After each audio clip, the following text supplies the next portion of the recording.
ಇನ್ನು ಅರಮನೆ ಮೈದಾನದ ವಿಚಾರವಾಗಿ ಏನು ಸುಗ್ರೀವಾಜ್ಞೆ ಹೊರಡಿಸಿದೆ ಸರ್ಕಾರ, ಆ ಸಂಬಂಧಪಟ್ಟಂತೆ ಸಿದ್ದರಾಮಯ್ಯ ಒಂದಷ್ಟು ವಿಷಯಗಳನ್ನ ಹಂಚಿಕೊಂಡಿದ್ದಾರೆ. ಏನು, ಮೈಸೂರು ರಾಜಮನೆತನ ಮತ್ತು ರಾಜ್ಯ ಸರ್ಕಾರದ ನಡುವಿನ ಜಟಾಪಟಿ ಮುಂದುವರೆದಿದ್ದು, ಬೆಂಗಳೂರು ಅರಮನೆ ಆಸ್ತಿ ವಿಚಾರದಲ್ಲಿ ಸುಗ್ರೀವಾಜ್ಞೆ ಹೊರಡಿಸಲು ಸರ್ಕಾರ ತೀರ್ಮಾನಿಸಿದೆ. ಇದೀಗ ಈ ವಿಚಾರವಾಗಿ ಸಿಎಂ ಸಿದ್ದರಾಮಯ್ಯ ಪ್ರತಿಕ್ರಿಯಿಸಿದ್ದು, ನಾವು ದ್ವೇಷ ಸಾಧಿಸುವುದಕ್ಕೆ ಹೋಗಲ್ಲ, ಕಾನೂನು ಇದೆ, ಮುಂದಿನ ಅಭಿವೃದ್ಧಿ ತೊಂದರೆ ಇದೆ, ಯಾರ ಮೇಲಿನ ದ್ವೇಷದಿಂದ ಅಲ್ಲ, ಜನರ ಒಳಿತಿಗಾಗಿ ಮಾಡಿದ್ದೇವೆ ಅಂತ ಹೇಳಿದ್ದಾರೆ.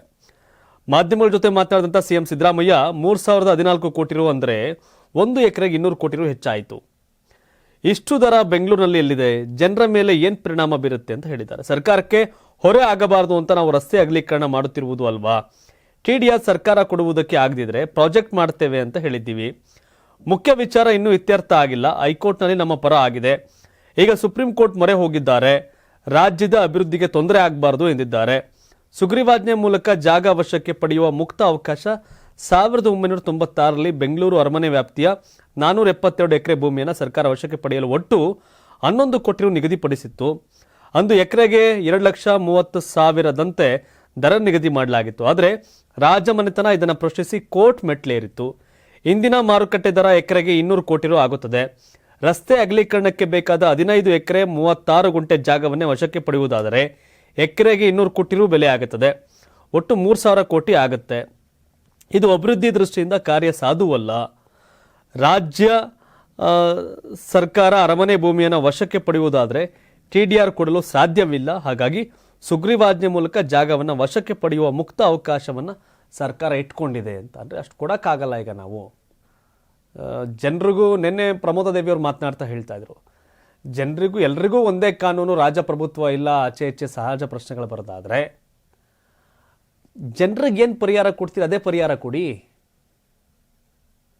ಒಬ್ಬ ಸಾಮಾನ್ಯ ವ್ಯಕ್ತಿದ ವಶಪಡಿಸ್ಕೊಳ್ಳೋದಾದರೆ ಈಗ ಬೆಂಗಳೂರು ಮೈಸೂರು ಎಕ್ಸ್ಪ್ರೆಸ್ ಹೈವೇ ಆದಾಗ 1:2, 3, 4 ಈ ರೀತಿಯ ಒಂದಷ್ಟು ಪರಿಹಾರಗಳು ಸಿಕ್ಕಿದೆ.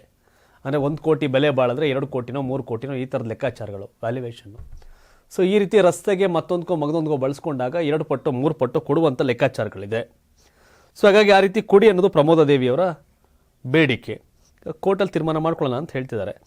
ಆದರೆ ಸಿದ್ದರಾಮಯ್ಯನವರು ಅಧಿಕಾರಕ್ಕೆ ಬಂದಾಗೆಲ್ಲ ಮೈಸೂರು ಸಂಸ್ಥಾನಕ್ಕೆ ತೊಂದರೆ ಕೊಟ್ಟಿದ್ದಾರೆ ಅನ್ನೋ ಇತಿಹಾಸ ಇದೆ. ಇವರು ಯಾವಾಗ ಅಧಿಕಾರಕ್ಕೆ ಬರ್ತಾರೆ ಆಗ ಸಂಘರ್ಷ ಜಾಸ್ತಿ ಆಗುತ್ತೆ. ಸೊ ಹಾಗಾಗಿ ಅದು ಕೂಡ ಒಂದಷ್ಟು ಚರ್ಚೆಯಲ್ಲಿದೆ, ಸಿದ್ದರಾಮಯ್ಯನವರು ಮೈಸೂರು ಸಂಸ್ಥಾನದ ವಿರೋಧಿಗಳು ಅಂತ. ಬಟ್ ನನಗೆ ಆ ಥರ ದ್ವೇಷ ಏನಿಲ್ಲ, ಡೆವಲಪ್ಮೆಂಟ್ ಅಲ್ಲ ಅಂತ ಸಿದ್ದರಾಮಯ್ಯನವರು ಹೇಳ್ತಿದ್ದಾರೆ. 84ರಿಂದ 50 kg ಬಂದೆ, ಆಮೇಲೂ ಸಣ್ಣಗೆ ಫಿಟ್ ಆಗಿದ್ದೀನಿ. ಅದಕ್ಕೆ ನಾನು ಯೂಸ್ ಮಾಡ್ತಾ ಇರೋದು ಜೀನಿ ಸ್ಲಿಮ್. ಸಣ್ಣ ಆಗೋಕ್ಕೆ ಜೀನಿ ಸ್ಲಿಮ್ ಯೂಸ್ ಮಾಡಿದೆ, ಹೆಲ್ದಿನೂ ಅದೇ. ನೀವು ಸಣ್ಣ ಆಗಬೇಕಾ, ಹೆಲ್ದಿ ಆಗಬೇಕಾ? ಹಾಗಿದ್ರೆ ಜೀನಿ ಸ್ಲಿಮ್ ಯೂಸ್ ಮಾಡಿ. ಸಣ್ಣ ಆಗೋದಕ್ಕೆ ಯಾವುದೋ ಪ್ರಾಡಕ್ಟ್ ಹೇಳ್ತಾ ಇದ್ದಾಳೆ, ಏನಾದರೂ ಸೈಡ್ ಎಫೆಕ್ಟ್ಸ್ ಇದೆ ಅಂತ ಯೋಚನೆ ಮಾಡ್ತಾ ಇದ್ದೀರಾ? ಖಂಡಿತ ಇಲ್ಲ, ಯಾಕಂದರೆ ಇದು ಕೆಮಿಕಲ್ ಫ್ರೀ. ಸಣ್ಣ ಆಗಬೇಕು ಅಂದರೆ ಜೀನಿ ಸ್ಲಿಮ್ ಯೂಸ್ ಮಾಡಿ. ಹೆಚ್ಚಿನ ಮಾಹಿತಿಗೆ ಕೆಳಗೆ ಡಿಸ್ಪ್ಲೇ ಆಗ್ತಿರೋ ನಂಬರ್ಗೆ ಕಾಲ್ ಮಾಡಿ.